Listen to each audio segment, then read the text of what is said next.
Dibukanya pintu masuk Bali untuk wisatawan mancanegara pada Kamis 14 Oktober menjadi momentum pemulihan pariwisata Bali. Gubernur Bali Wayan Koster pada konferensi pers yang digelar di Bandar Udara Internasional I Gusti Ngurah Rai Bali pada Kamis 14 Oktober menyebut pembukaan penerbangan internasional dilakukan dengan sangat hati-hati agar tidak menjadi kontraproduktif untuk terjadinya kasus baru. Selain pelaksanaan karantina bagi Wisman, syarat lainnya agar Wisman bisa berkunjung ke Bali yakni memiliki asuransi kesehatan dengan nilai pertanggungan minimal $100.000 yang mencakup pembiayaan penanganan COVID-19. Berkaitan dengan hal tersebut, Koster menegaskan hal itu berlaku secara global. Kebijakan tersebut berlaku secara umum di seluruh dunia untuk wisatawan mancanegara.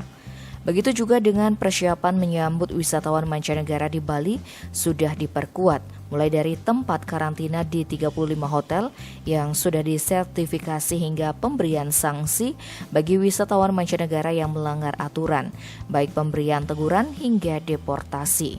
Di sisi lain, untuk mendukung pemulihan sektor pariwisata Bali seiring rencana pembukaan pintu internasional bagi Wisman, PT Angkasa Pura I memberikan kebijakan stimulus atau insentif bagi maskapai nasional maupun asing yang melakukan penerbangan internasional dari dan menuju Bali.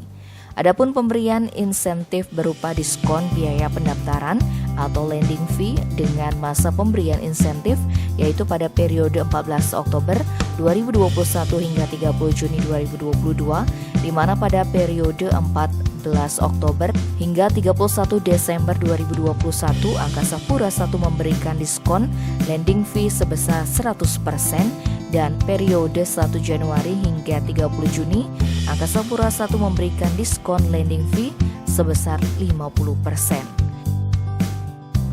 Tim Bali Express melaporkan.